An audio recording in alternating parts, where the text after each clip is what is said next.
No dia 10 de dezembro, Javier Milei inicia a segunda metade de seu mandato. Tem o desafio de tocar suas reformas e fala em três: previdenciária, trabalhista e penal. Parte das promessas de campanha ele cumpriu, por exemplo, em relação à redução da inflação.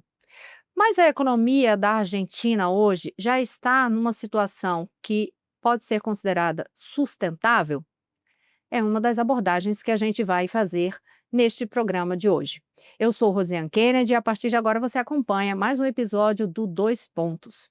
Para esta conversa, já apresento a jornalista, que é setorista e que eu tenho o prazer de receber uma vez mais conosco aqui no Dois Pontos, Carolina Marins. Muito bem-vinda. Obrigada pelo convite novamente, Rosiane. E uma mesa hoje completamente feminina. Tenho o prazer de apresentar as nossas convidadas, as nossas entrevistadas de hoje. Carla Bene, economista e professora da FGV. Carla, muito bem-vinda mais uma vez. Obrigada, é sempre um prazer estar aqui com vocês. E a nossa outra convidada, Flávia Loss. Ela que é professora de Relações Internacionais do Instituto Mauá.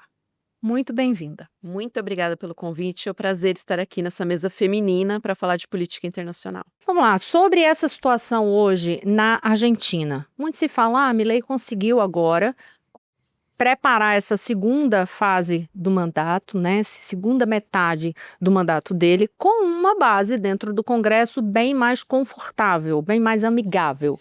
Isso vai ser suficiente? E se sim, qual escala a gente pode imaginar para que ele de fato avance com as propostas de reforma econômicas que ele vem trazendo? Bom, a questão agora é saber se aquele percentual que ele tinha, acho que o partido dele tinha em torno de 15% da casa, mais ou menos. Era uma minoria. 37 deputados. Era. Então, assim, há um fortalecimento, sim, e a gente precisa saber se isso vai ser o suficiente, porque eu sempre costumo falar aqui para a gente que política econômica, antes de mais nada, é uma questão de política.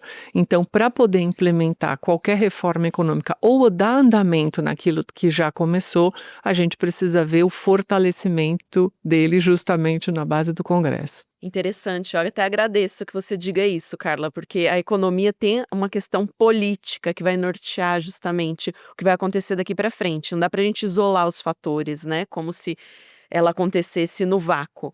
E agora vai depender muito da capacidade do Milei de negociação. Ele está com 94 deputados, se a gente somar os que haviam sido eleitos anteriormente, 13 senadores, o que melhorou muito, mas ele ainda precisa negociar. Ele não tem a maioria e tem uma oposição muito forte dentro do peronismo. Ainda continua como uma corrente política forte. E o Milei, nesses primeiros 2 anos de mandato, ele se afastou muito das outras vertentes políticas e até tinha derrubado o Ministério do Interior. Você pode ver que ele volta atrás, agora volta o Ministério do Interior, que é para falar com as províncias, né? Então a gente está vendo aí uma adaptação dele também nesse sentido. O Milei ele teve muita dificuldade de negociação com a primeira metade do governo dele, porque ele apostou no respaldo eleitoral que ele recebeu, porque realmente a vitória dele, mais da metade da população deu esse respaldo e ele teve uma lua de mel longa, né? O período em que os eleitores dão um voto de confiança para que ele comece o projeto econômico e político dele. E essa lua de mel durou quase os 2 anos, quase até chegar essa eleição agora. Então ele governava até então por decretos e por veto, né? Foram as duas formas de governar. Ele não precisava passar pelo Congresso. O máximo que acontecia era o Congresso derrubar pontos dos decretos dele ou derrubar veto, e isso começou a acontecer só da metade deste ano para frente. Até então ele conseguia governar dessa forma. Agora, já com a população um pouco menos tranquila e já querendo o resultado das políticas econômicas dele, ele vai precisar negociar, e essa que é a questão. Até quero colocar para a professora, a gente pode esperar um Milei mais moderado nesse sentido, porque depois das eleições em Buenos Aires, ele fez um discurso que era bem diferente do Milei que a gente via até então. Ele subia no palco, fazia um show de rock, né, gritava com os libertários. Assim que sai o resultado da província de Buenos Aires, em que o peronismo ganhou muito fortemente, ele abaixa o tom, pede desculpas e reconhece que houve erros no programa dele e que ele vai corrigir esses erros. Esse é o Milei que a gente deve esperar pelos próximos 2 anos, o que a senhora vê para a Argentina daqui para frente? Ele é um pouco imprevisível, né? Mas eu diria que ele aprendeu algo de política, especialmente agora, que não é daquela forma, né? Claro que aquele show que ele dava era muito bom para angariar votos, essa estratégia foi muito boa por muito tempo. Agora, para governar, a situação muda, não é mais palanque, não é mais comício o tempo todo, que é como ele estava tratando a política. Agora é a realidade, você tem que negociar. E ele, assim como outros presidentes e até políticos como que eu posso dizer, ideologias próximas a dele, sempre colocam o negociar como um ato de corrupção, imediatamente já coloca nesse patamar. E não é isso, a política é feita de consensos, de conversa, e ele se negava a fazer isso, ele pagou o preço. Então, 2 semanas antes dessas últimas eleições, ele estava em baixa nas pesquisas, né? Ele sabe disso, ele estava, assim, praticamente derrotada, é que depois a gente pode voltar a conversar o que aconteceu, que teve essa reviravolta. Então agora a gente tem um Milei mais com os pés no chão, que não xinga mais os adversários políticos de primata, né? Ele até usa um específico, uma espécie específica, é meio surreal, né? Rato, né? Como ele se dirige aos adversários políticos. Então ele tomou aí uma lição de realidade, né? De política na prática. Então, acredito que, na minha análise, ele vai continuar com esse tom moderado, sim, porque é uma questão de sobrevivência para ele agora. O resultado que ele colheu agora nas urnas não significa uma carta branca, como ele está interpretando, mas está começando a cair na realidade. Vai na mesma linha ou... Eu acho que eu vou na mesma linha, e a gente também não pode esquecer que ele tem um caso de corrupção em andamento com relação à irmã dele, e o grande problema aqui sobre a minha ótica financeira, né, é a questão de ele precisar de mais empréstimos. Então, assim, a cada 6 meses ele precisa de empréstimos. Então, esse também é um ponto importante para a gente organizar aqui. Então, ele chega dentro de uma situação onde ele é forçado a ser mais moderado, por isso que a Flávia fala que ele é sempre imprevisível. Então, digamos assim que ele guardou a motosserra. Ele guarda a motosserra, deixa ali de lado um pouquinho, mas tem um problema de corrupção. A gente não pode esquecer a questão das criptomoedas, do começo do governo dele. Então, há processos em andamento que podem levar ele a uma perda de aderência, digamos assim, no Congresso. Então, eu acho que isso acaba obrigando ele a aprender politicamente algumas condutas. Acho que tem 2 abordagens aí, eu ainda vou pegar na parte política, mas quando você fala sobre a parte dos empréstimos, né, do endividamento, a gente tem uma situação muito complexa em relação a essa busca de recursos via China e Estados Unidos, né? Esse comprometimento, vou querer que você trace bem esse panorama para a gente, mas ainda pegando o gancho político, quando fala, ele vem com um Congresso, ele baixa um pouco o tom, vê que não é só o palanque para governar, não basta o palanque, pelo contrário, mas aí ao mesmo tempo que ele baixa esse tom, ele também faz uma promessa de reforma ministerial e tem uma demissão importante, que é a do Guilherme Francos,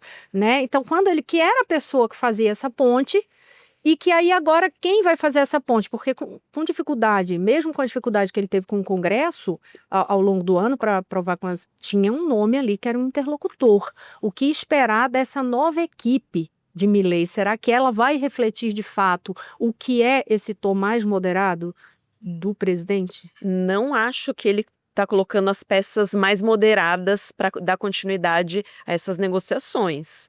Ele está apostando muito nos aliados dele que entraram nesse novo Congresso. Por exemplo, a Patrícia Bullrich.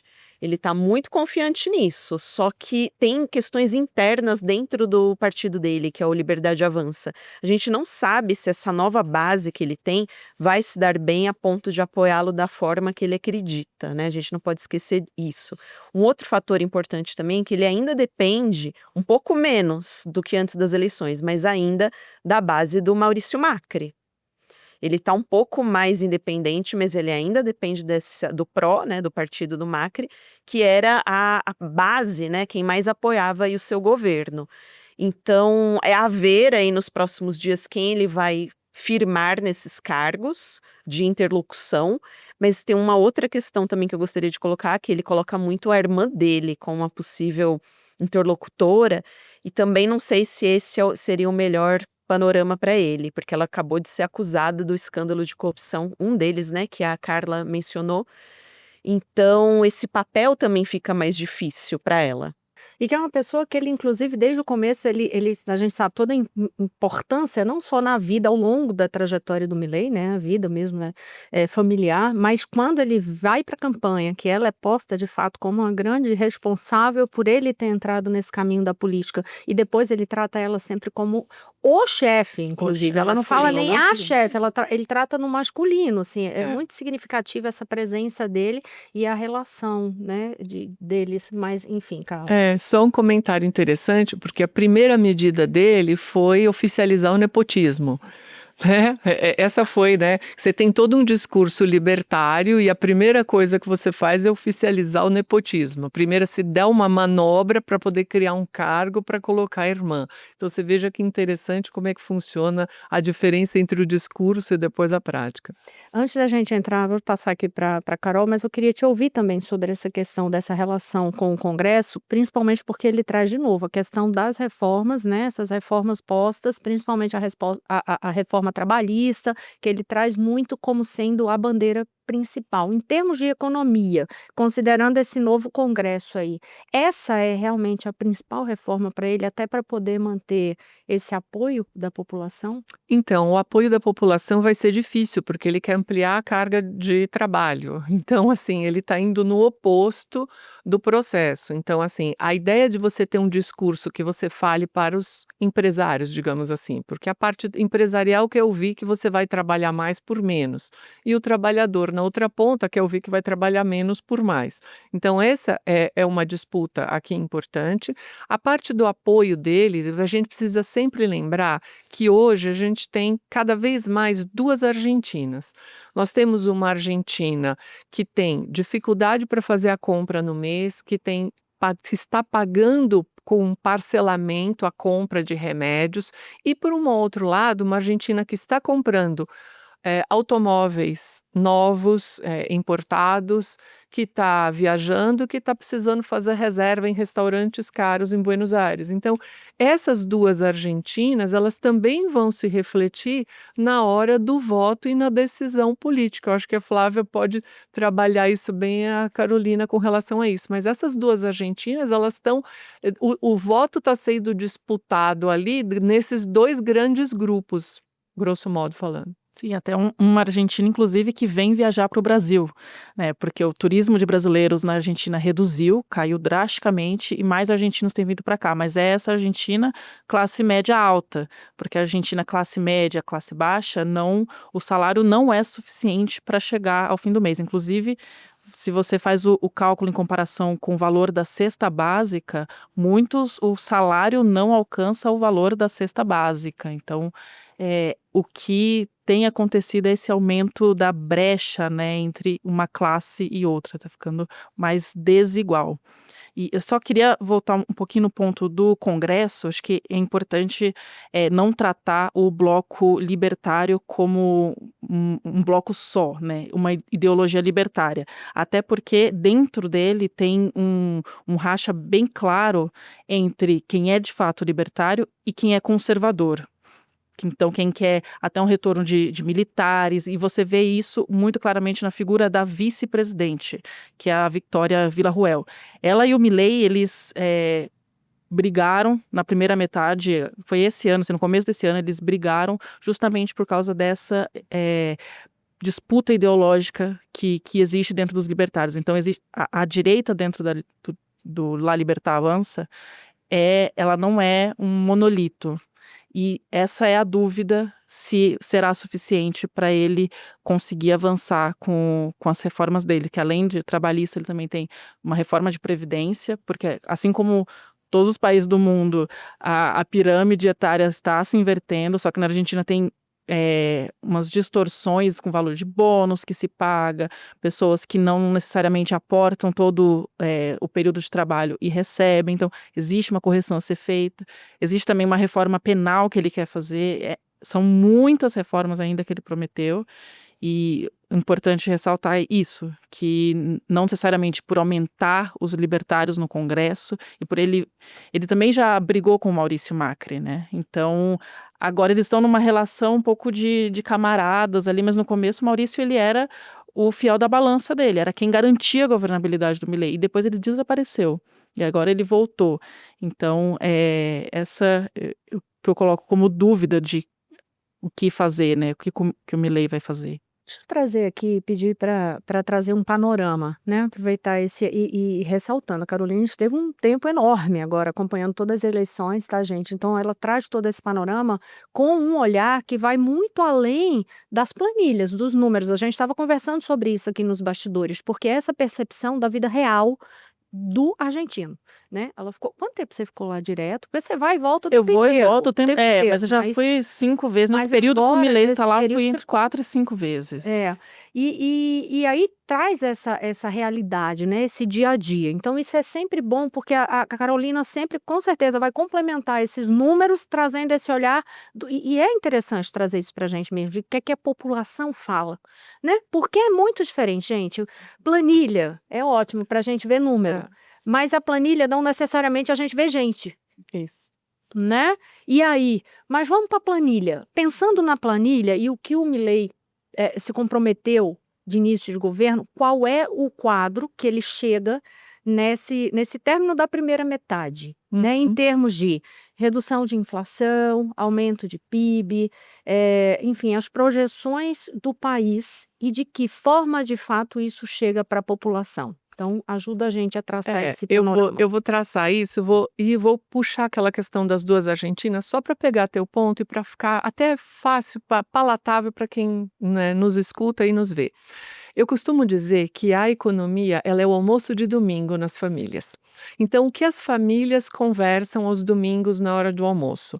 Se ela está com mais dificuldade financeira ou facilidade, se ela veio para o Brasil passar férias ou se ela está com dificuldade de fazer compras no supermercado. Então, esse é um direcionamento importante, porque como a economia é uma ciência social, a gente precisa tomar cuidado da planilha para a realidade. Então, por exemplo, quando a gente escuta e pega aqui o dado da própria Argentina, que a gente teve uma elevação do PIB num trimestre específico de 5%, a gente precisa olhar o trimestre anterior, que houve uma queda de 5%. Então, a economia argentina está começando a se recuperar? Tá, mas ela vem caindo essa recuperação. Então, quando a gente pega a fórmula do cálculo do PIB, tem lá consumo das famílias, né? O investimento público, o investimento privado. Então, eu vou ficar só com esses pontos. Então, no consumo das famílias, nós temos duas grandes realidades. Tem Milei estimulando investimento no setor imobiliário, ótimo. Qual é a vida prática? De cada 4 famílias que se aplicam por um financiamento, só uma consegue comprovação de renda e estabilidade de emprego. Então, quando a gente pega os investimentos, várias empresas saíram da Argentina justamente por causa da questão da instabilidade. Então, quando a gente pega, por exemplo, a própria questão da inflação, né? O que fez com que a inflação caísse fortemente? Primeiro, você tem grandes cortes do setor público, aposentados, pensionistas, que não tiveram correção. Então, literalmente, você tem uma parte da população que consegue consumir menos, ela acaba consumindo menos. Então, a inflação acaba caindo pela dor. Esse é o primeiro ponto. Mas, basicamente, é um movimento que eu não sei como os libertários vão justificar, que é a questão cambial. O problema da Argentina é cambial. E a gente não pode esquecer que o câmbio é um componente inflacionário. Então, se eu segurar a variação cambial, eu diminuo a inflação de custos. Então, a queda da inflação, ela é decorrente de manipulação cambial, por isso esse volume recorrente de empréstimos para poder fazer a manutenção de um câmbio, tentar segurar um câmbio. E aí entre a FMI, entre a China, Estados Unidos e tudo. Então há uma grande dúvida com a manutenção e governabilidade dele daqui para frente, que é esse esgotamento dessa manutenção artificial. Então olha que interessante, eu tenho um discurso libertário, mas o câmbio está sendo mantido com intervenção artificial do Estado na economia. Olha que paradoxo. Falar em câmbio, inclusive, teve uma situação curiosa que aí eu queria uma explicação, né? Essa parte da explicação econômica. Tão logo saiu o resultado, da eleição ali do Congresso, que mostra esse Congresso mais amigável, teve uma reação super boa do mercado. E aí cai o dólar, melhora toda a questão de mercado. Mas foi muito imediato, tudo despenca de novo, quer dizer, tudo desaba, tudo bagunça novamente. Assim, o dólar começa a disparar de novo. Por quê? Então, essa especulação ela é muito forte. A gente costuma dizer que a questão da especulação ela sobe no boato e acaba caindo no fato. Então, é mais ou menos isso. Você tem um movimento que a gente costuma dizer no mercado que a própria bolsa, essa movimentação toda, ela sobe no boato e cai no fato. Então, é mais ou menos isso que a gente está discutindo aqui, e é importante sempre lembrar que toda essa discussão que a gente está fazendo, ou seja, a posição dos libertários, que não é um posicionamento monolítico, como a Flávia também acabou colocando, a Carol, é a seguinte: como que dentro dos libertários você vai continuar explicando melhoras econômicas que são decorrentes da intervenção do Estado na ordem econômica? Porque a manutenção da inflação mais baixa, ela está atrelada à questão do câmbio. Se o câmbio subir na Argentina, a inflação ela volta. Pode não voltar para os mesmos patamares, é uma questão de velocidade que a gente precisa organizar. Mas essa manutenção ela é decorrente de múltiplos empréstimos.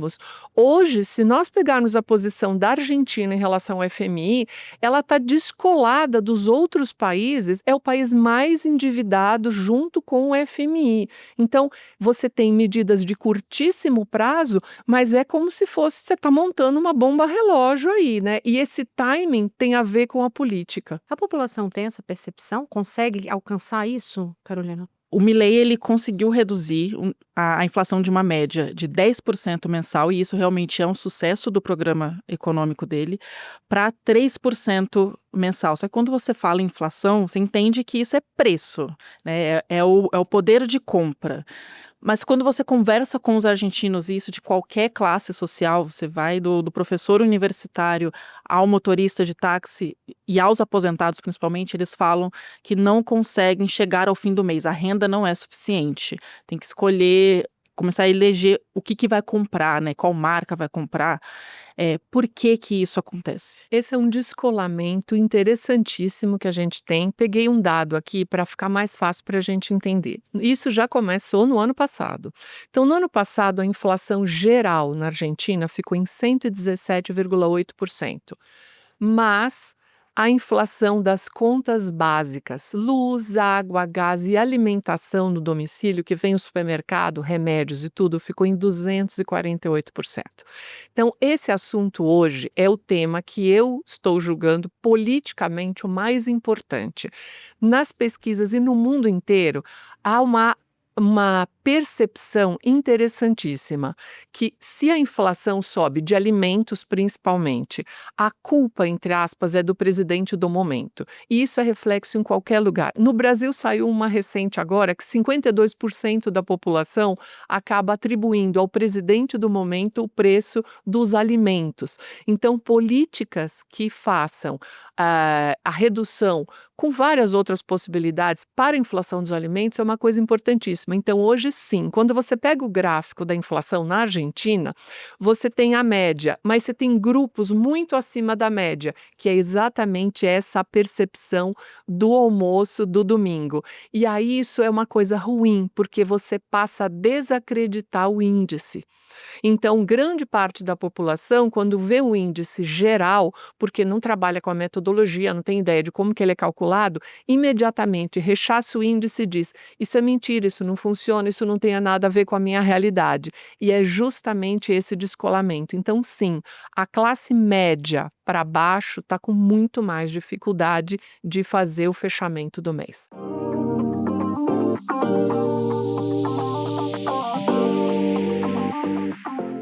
Flávia, você enxerga nesta situação alguma possibilidade de um novo rearranjo político, de eleição, de voltam grupos políticos que estavam anteriormente? Porque foi uma mudança muito radical, digamos, né? Quando você sai de todo um histórico político na Argentina, com o kirchnerismo, e aí você chega em Milei. Esse choque aí entre o número e a percepção de vida real, Isso leva, de alguma forma, a imaginar que pode haver um retorno do grupo político anterior? Ou é muito cedo para isso? É cedo porque a gente ainda tem que chegar em 2027. Como algumas pessoas que pesquisam a fundo a Argentina dizem, 2 anos é uma eternidade para um país que vive de crise em crise. A gente já viveu isso aqui no Brasil, a gente sabe bem. Então, é muito imprevisível mesmo o que pode acontecer até 2027, as próximas eleições presidenciais. O kirchnerismo ainda não está morto, né? Como a gente estava discutindo, o peronismo ainda está lá, é a maior corrente, segunda maior corrente política. A gente tem uma divisão dentro dos chamados libertários, mas vai depender muito do que o Milei for entregar. Enquanto resultado agora, ele disse depois dessas eleições que ele já entregou 95% do plano de governo dele. Mas agora, como a Carla bem colocou, vem as questões mais difíceis, e principalmente a reforma trabalhista. Então depende do apoio que ele vai conseguir, como que ele vai agradar o empresariado e o trabalhador, segundo ele, sem tirar direito trabalhista. Acho meio improvável, para não dizer impossível. Então tem algumas questões, e aí entra na parte ideológica dele, ele esbarra com o Estado que ele considera como inimigo o tempo todo, como a Carla disse, como a Carol disse. Ele esbarra nisso. E como ele resolve essa equação? Ele tem que ser político o tempo todo, né? Então o peronismo está assim, aguardando o próximo erro dele. E lembrando que o peronismo tem várias correntes, né? Que a mais forte hoje é a da Cristina Kirchner. Mas o provável candidato vai ser o Kicillof, que é o atual governador de Buenos Aires. Mas assim, precisa do próximo erro para o peronismo se fortalecer, lançar um candidato novo. A imagem da Cristina está muito desgastada, extremamente. Depois até queria ouvir da Carol o que as pessoas estão falando dela, porque já não tem mais o mesmo apelo popular para fazer uma reviravolta em cima do Milei, que tem muito apoio popular. Ele provou isso nessas últimas eleições. Eu queria aproveitar o gancho e perguntar o que aconteceu na eleição de Buenos Aires e agora nas eleições do Congresso. Por quê? Justamente como a questão da inflação, o número da inflação melhorou, a economia já não é a primeira, a inflação pelo menos, não é a primeira preocupação dos argentinos hoje. E isso é histórico, porque há muito tempo essa é a principal preocupação dos argentinos. Hoje é emprego, questão do emprego e da renda. Como que essa situação, essa mudança da preocupação do argentino explica a eleição de Buenos Aires, onde o Milei sofreu a maior derrota eleitoral até agora, ele perdeu por 14 pontos percentuais para o peronismo, esse mesmo peronismo que é culpado, a população, metade da população culpa o peronismo pela situação até hoje, justamente pelos governos anteriores, mas eles votaram em massa no peronismo em Buenos Aires e na eleição nacional foi, na verdade, o oposto. Parece que essa quantidade de votos que aconteceu aqui em Buenos Aires reverteu para os libertários. O peronismo perdeu votos para os libertários na nacional. O que aconteceu aí? Foi muito forte mesmo. A gente estava acompanhando as pesquisas de opinião e pela primeira vez o Milei tinha caído na popularidade assim de maneira impressionante. A Universidade Torquato de Tella sempre lança trimestralmente o índice de popularidade do governo e o Milei estava derrapando mesmo, ele estava mal. Isso não é uma ou duas pesquisas, a maioria dos centros de pesquisas apontaram isso. E aí você tem essa reviravolta, né? Na minha análise, a gente teve um fator muito importante aí, que foi o fator Trump, que faz uma declaração muito polêmica, e aí a gente poderia discutir isso por muito tempo, porque, em geral, no mundo ideal, ou até no mundo anterior a Donald Trump, os presidentes não faziam declarações abertamente a favor de candidatos. Isso mudou, a gente está numa nova fase aí das relações internacionais. E ele declara que se o Milei perdesse essas eleições, até agora, muitos analistas não entenderam se o Donald Trump errou achando que era uma eleição presidencial ou se ele sabia que era legislativa. Ficou no ar isso. Eu acho que ele errou, ele achou que era presidencial. Ele disse, se o Milei não ganhar, eu não vou continuar dando os empréstimos, apesar de gostar muito dele, é meu aliado, mas precisa ter um bom resultado. E isso, segundo analistas lá da Argentina mesmo, eles estão dizendo que teve um peso muito grande, porque as pessoas ficaram em pânico. A gente vai voltar a ter problema de falta de dólar e numa situação, quem vai nos emprestar? Porque eles já estão aí com a questão do FMI, vários empréstimos feitos. Então, isso, a política do medo, né, que surge vindo de um aliado de fora da Argentina, isso foi muito grave.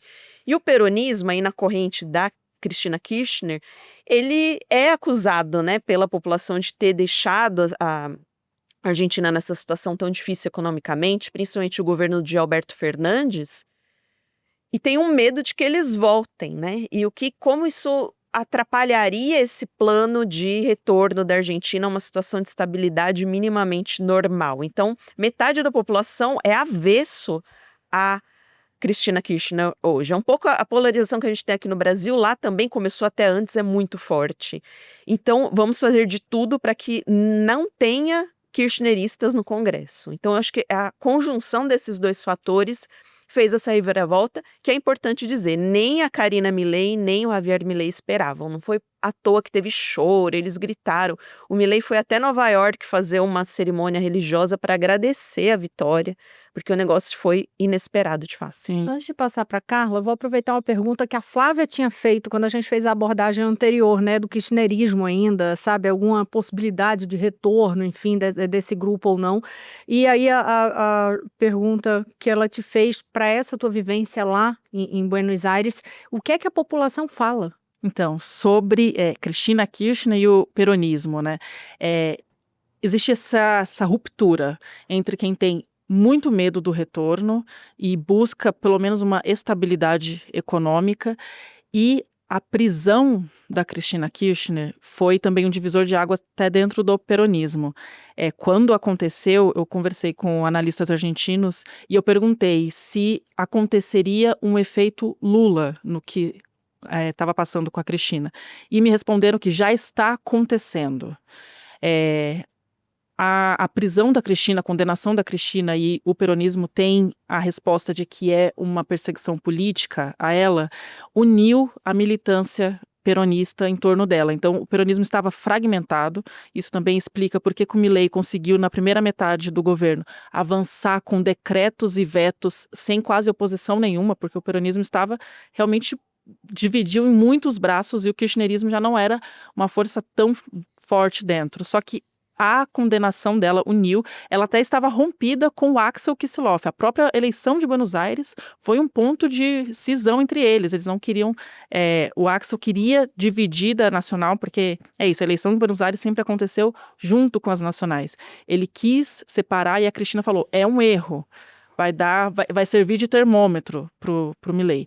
Então aí eles estavam brigados, só que nessa eleição se viu que como a militância peronista e o peronismo tem uma máquina eleitoral muito forte, que eles foram hábeis em mover na província de Buenos Aires, isso explica também o resultado em Buenos Aires, nessa união em torno da militância peronista. Só que na população é essa cisão que causa essa questão do efeito Lula, né, que é unir a militância, um pouco reviver também a imagem da Cristina como política, sobreviveu por pouco tempo. Aí a eleição do Congresso foi um castigo muito forte para o peronismo. Eles viram ali que aquele respiro que eles tiveram em Buenos Aires não foi tão forte assim. A população tem medo do retorno ao kirchnerismo, mais que ao peronismo, ao kirchnerismo, porque o peronismo não é de esquerda, é importante ressaltar, é uma força que tem centro, direita, esquerda lá dentro.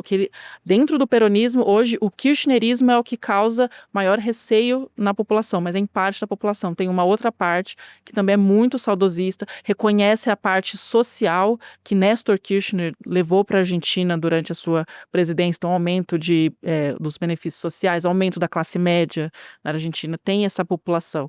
Então é isso. Assim como o Milei também causa essa divisão, a Cristina também causa. Eu acho que eu vou puxar um gancho do começo da nossa entrevista anterior, do nosso bate-papo lá atrás, avaliando os 100 dias do Milei, e puxando aqui um pouco, eu acho que um ponto que vai ser muito discutido e batido, inclusive com a oposição, e a oposição tem esse material todo na mão para pegar, é o seguinte: a questão da inflação, que a gente está falando muito, ela é fundamental, são décadas de discussão, então esse era o ponto central, como você falou super bem, Carolina, ou seja, qual era o foco central na eleição do Milei?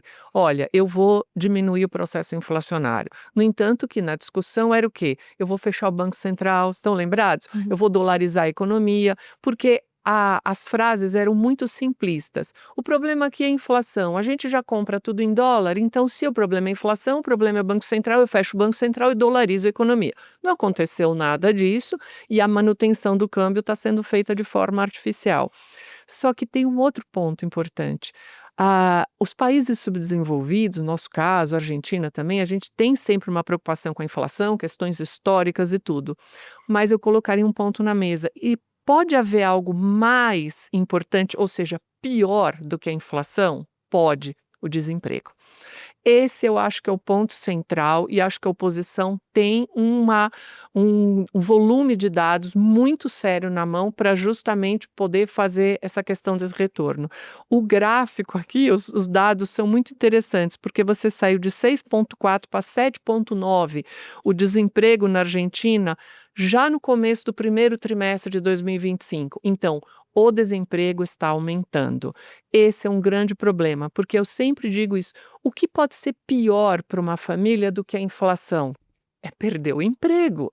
Então, a gente tem um foco da inflação, mas a questão da desocupação, da subutilização, e isso daí é ponto fundamental. Então, eu deixaria esse ponto aí para a questão política. Eu acho que ele vai ser explorado, sim, com a oposição para a busca desse retorno. Vou pegar esse ponto para discutir aqui contigo, Flávia, uma abordagem anterior que você fez. Como que vai o Milei convencer trabalhadores de que algo que ele vai agradar os empresários também vai ser bom para os trabalhadores? Você jogou essa indagação aí nesse questionamento em posicionamentos anteriores. Talvez nesse ponto que trata sobre o desemprego como a grande preocupação da população, isso possa ser usado e cola se ele trouxer esse discurso de que, olha, mas essa reforma é necessária para garantir que vamos frear o desemprego, vamos retomar o emprego no país. Olha, Rossana, até agora tem colado, digamos assim, as desculpas que ele tem dado para o sofrimento, para as dificuldades, né, que a população tem atravessado. Mas agora ele vai começar a entrar no ponto crítico do programa de governo das propostas dele, que é justamente emprego, como a Carla disse. A gente tem 40% de informalidade na Argentina. E ele disse que vai transformar isso em empregos formais. Mas como agradar, né, gregos e troianos, o empresariado manter esses empregos com direitos trabalhistas, aumentando a carga de horas de trabalho, diminuindo a tributação, uma conta que não fecha. Eu não sou economista, mas quando a gente olha por trás desse discurso, não tem nexo. Então, como ele vai transformar isso? Primeiro, em realidade, passando por um Congresso que não é agora totalmente hostil, mas sim tem uma oposição forte, que os peronistas vão bater nisso muito forte, e transformar num discurso palatável, quando você está mexendo no bolso das pessoas, no emprego das pessoas. Acho difícil que ele consiga. Eu acho que ele está começando a esbarrar nas pautas mais caras, mais importantes para o trabalhador e trabalhadora da Argentina.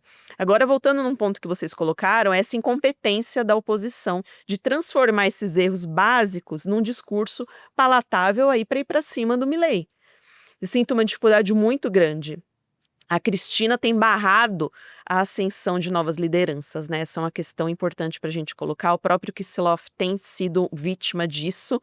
Ele não consegue se tornar uma força nacional e o kirchnerismo precisa de um novo nome, ou melhor, o peronismo, como você bem colocou, Carol. Não dá, a figura da Cristina está muito desgastada, o efeito Lula foi de pouca duração, porque ela não é o Lula, ela não tem... O Néstor Kirchner tinha um pouco mais de carisma, ela tem pouco carisma e ela tem pouco para entregar. Tanto que quando as pessoas pensam no kirchnerismo, elas lembram do Néstor, do que o que ele entregou enquanto benefícios sociais. Ela não teve um bom governo, até porque o cenário internacional tinha mudado muito. A Argentina passou por oscilações que têm a ver também com o comércio internacional.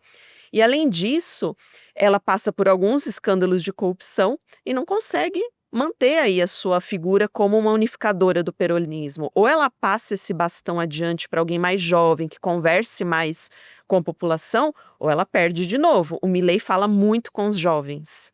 A maior base dele é de juventude. Enquanto o peronismo, o kirchnerismo tem perdido isso. Então, é uma falha grande da oposição de não pegar esses pontos que vocês colocaram tão bem aqui na mesa e não transformar isso em ataques políticos, óbvio, dentro do jogo democrático contra o Milei. Aqui, aliás, é curioso traçar paralelos disso pelo mundo, né? Essa dificuldade de conversar com um eleitor mais jovem. A gente vê uma esquerda ou um centro-esquerda tendo muito mais dificuldade, cada vez mais, de se aproximar desse público jovem. Eu vou traçar um paralelo bem, não é com o Milei, mas quando você pensa, por exemplo, a recente eleição em Nova York, que aí sai da curva, é um ponto fora da curva, e que virou case agora para que se estude como que ele chegou nessa geração Z, e vem se comunicando tão bem. Só que quando a gente pensa isso em termos de América Latina, parece que a dificuldade, pelo menos a impressão que dá, teria que ter estudos aprofundados sobre isso, mas que a dificuldade parece ser ainda maior. E aí essas outras lideranças de direita, extrema-direita, ou os que se apresentam ali como libertários, têm conseguido, de certa forma, aproximar muito mais. Por quê? Essa é uma questão interessante, já tenho gente pesquisando isso. Uma das explicações é que a centro-esquerda, a esquerda, não tem uma pauta de mudança grande, revolucionária. A gente usa muito essa palavra para a esquerda. Quem traz hoje uma mudança radical na sociedade, no Estado, na forma como as coisas são, que é o que o jovem gosta, é a extrema-direita. Eu sei que as pessoas não gostam muito, mas é uma tipologia que a gente tem para tratar de quem está à direita da direita, que é o caso do Milei. Quem propõe uma reforma profunda, quem que coloca as coisas de perna para o ar, hoje é a extrema-direita, hoje é o Milei, ou outros candidatos dessa vertente política. A centro-esquerda e a esquerda não conseguem dar uma resposta que mude a vida do jovem, que tem essas respostas, inclusive, muito fáceis, né? Porque se você pegar o discurso dessa vertente política, são respostas simplistas para problemas muito complexos, como vocês duas colocaram aqui. E hoje quem consegue fazer isso é a extrema-direita, inclusive no nível das redes sociais. Por isso que as outras vertentes, inclusive o centro e a direita tradicional, não têm atraído esse público, né? A gente fala muito, mas a direita não é toda a direita tradicional, aquela que defende valores democráticos, foi pro ralo. Você não vê, porque você vê agora discursos de mudar tudo, que é o que o Milei traz, sem Estado. E aí ele se vê às voltas com o Estado, porque a realidade é outra, do país, do mundo, enfim. Você não consegue escapar desse ente que desde 1648 existe, que é o Estado soberano, né?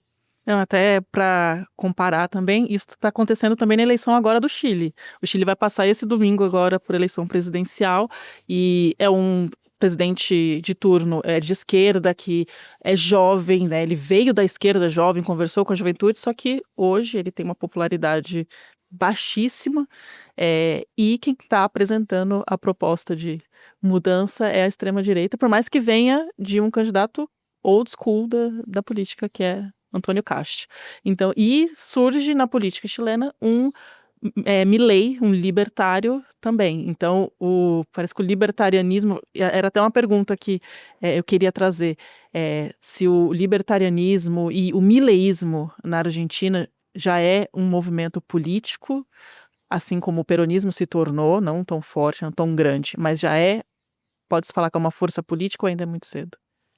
Na minha análise, ainda é muito cedo. Eu preferia responder essa pergunta quando terminar o primeiro mandato dele, para a gente ver se ele realmente vai se colocar como uma força política nova no panorama, ou ele vai ser mais do mesmo, porque a gente já teve tentativas, como, por exemplo, o próprio macrismo, que é mais moderado, né? O macrismo parte do gradualismo dessas reformas neoliberais econômicas. O Milei não, ele vem propor a mudança radical, ele fala, é terapia de choque para tudo.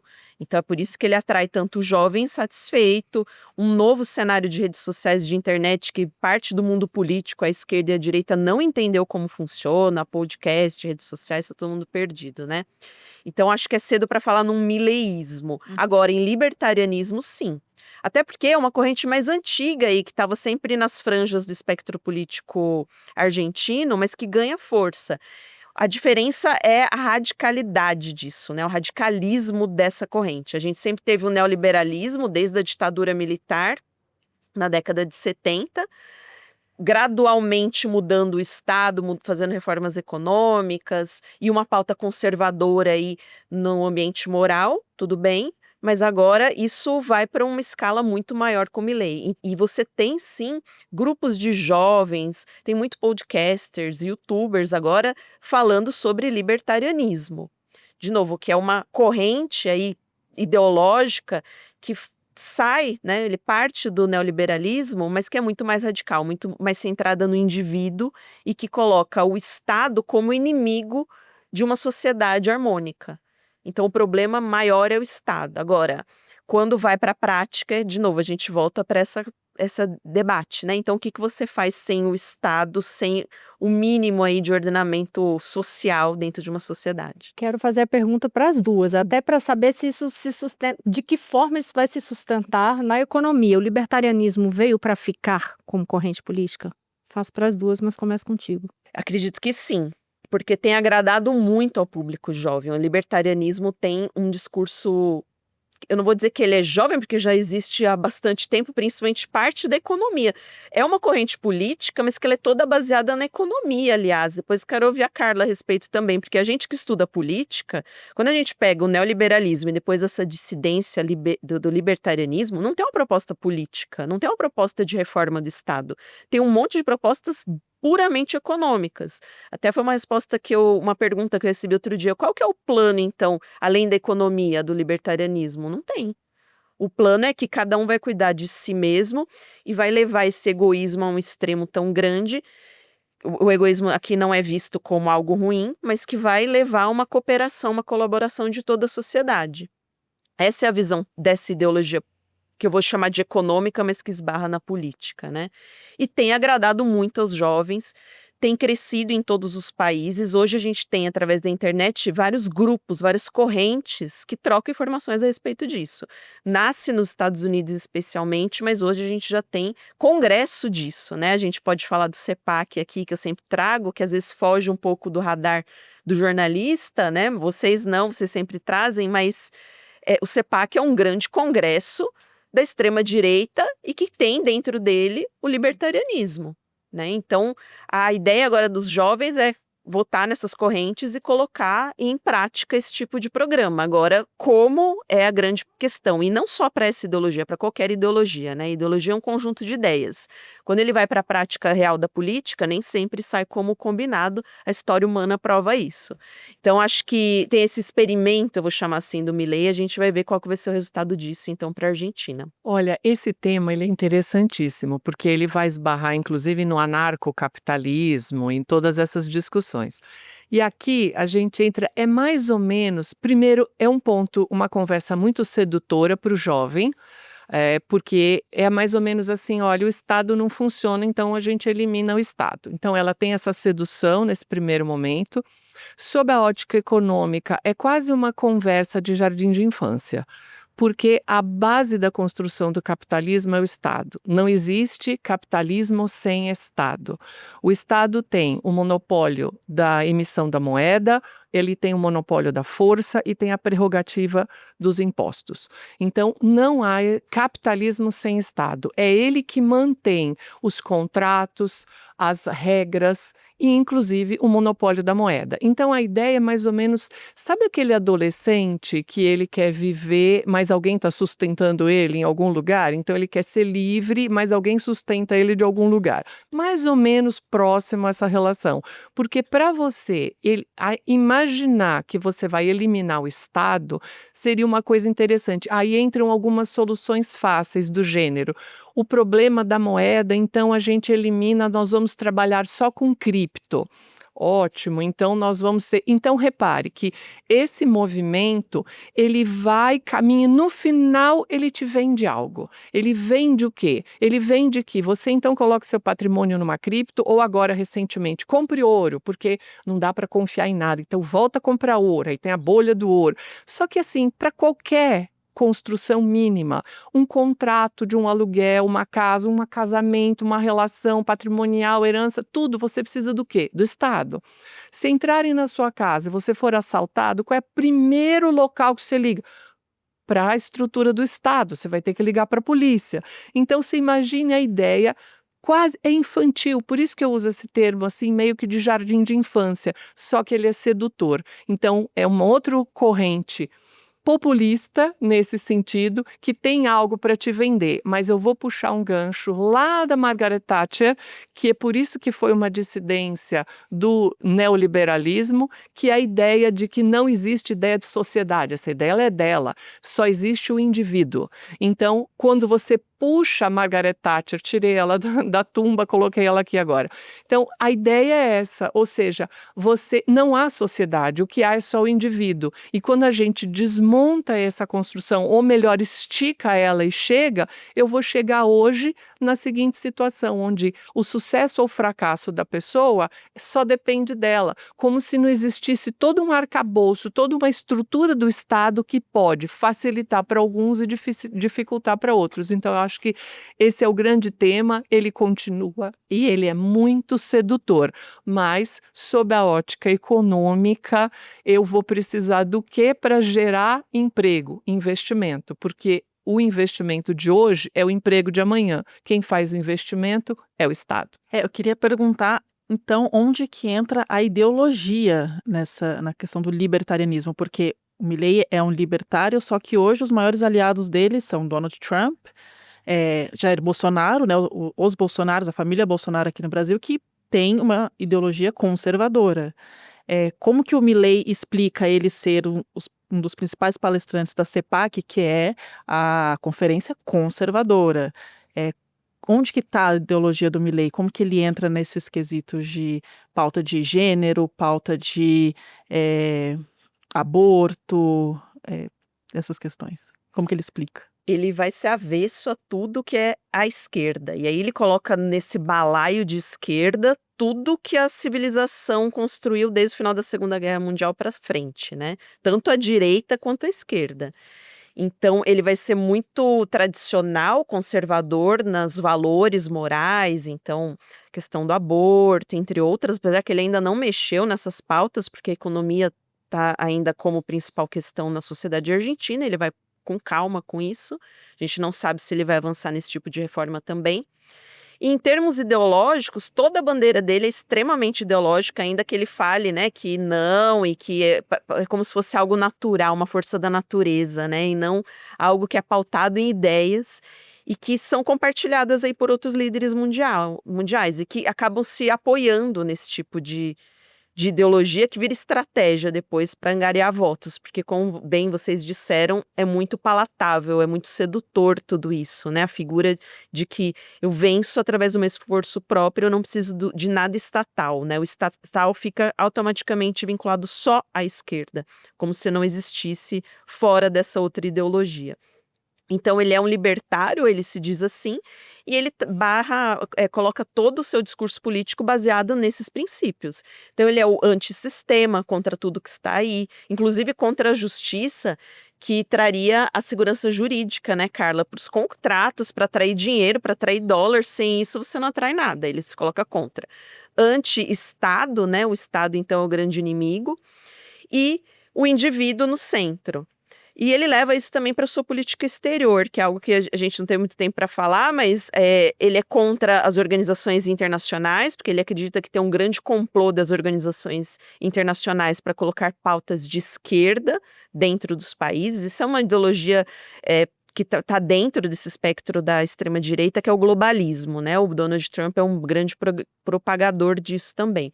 E é contra as instituições regionais também, Mercosul, né? Esse tipo de regionalismo aqui da América Latina. O Mercosul ele tem falado menos, está mais quietinho, porque a gente está com a perspectiva de fechar um grande acordo agora comercial com a União Europeia, que vai beneficiar muito a Argentina. Então, quando a realidade bate a porta, ele deixa a ideologia, o discurso mais ideológico de lado. Porque, por exemplo, o Mercosul agora está às vésperas de fechar um grande acordo comercial com a União Europeia. Isso interessa muito a Argentina, isso vai dar um fôlego para a economia argentina, logo ele abandona temporariamente essa bandeira ideológica. Se a gente pegar a campanha do Milei, ele vai falar muito mal do Mercosul, ele é contra o Mercosul. Então, ele vai moderando à medida que as coisas acontecem, mas ele se coloca como alguém que é muito defensor dessa ideologia, né? Então, a gente tem que ver, conforme a realidade vai se impondo a ele, como ele muda também esse discurso. Mas, resumindo sua pergunta, ele se coloca como libertário. Ele e os seus seguidores, que são muitos, principalmente entre os jovens. Olha, eu acho que os grandes desafios agora do Milei para esse próximo período dele, eles vão estar centrados em como conseguir dólares para aumentar as reservas e para poder cumprir o acordo com o FMI. Então, esse é o primeiro ponto que eu acho central, e reserva a gente consegue exportando. Então, o acordo, que também é lento dentro desse processo, então a Argentina ela precisa exportar muito para poder ter entrada de dólares. E o outro ponto tem a ver com a questão política e apoio, vai ser essa combinação entre a queda de crescimento econômico e pela questão fiscal, a gente acabou até abordando um pouco isso, mas ele fez muito corte de investimento público. Então, o corte de investimento público, ele impede digamos assim, os postos de trabalho mais para frente. Então, eu tenho diminuição de investimento público, tenho aumento do desemprego e tenho a questão do setor externo, ou seja, enquanto ele tiver apoio externo e conseguir esses empréstimos, ele vai, inclusive, burlando a regra do FMI e usando as reservas internacionais para fazer a manutenção do dólar. Então, a inflação, ela está mantida de forma artificial, eu tenho um aumento do desemprego, eu tenho as duas Argentinas que a gente falou, e eles são vários pratos aí que ele vai ter que equilibrar para conseguir apoio, para ver como que vai ser esse final de mandato dele. Ou ficar meramente no discurso. Ou ficar no discurso, que também é muito provável, porque quando o discurso adere, aí a gente tem a ver com a questão da juventude, de tudo, você também pode continuar no discurso e dizer, olha, eu preciso de uma reeleição, eu preciso de mais tempo, porque eu não consegui, as forças conservadoras ou as forças tradicionais me impediram, então me deem um pouco mais de tempo. É uma outra possibilidade. Gente, super obrigada, já acabou. Dá para discutir mais um monte de coisa aqui, né? Mas super agradeço uma vez mais, Carolina Marins, repórter de Inter do Estadão. Muito, muito obrigada. Eu que agradeço, é sempre um prazer falar de Argentina. Muito obrigada também, Carla Beni, economista, professora da FGV. Obrigada, é um prazer com essa mesa hoje toda feminina.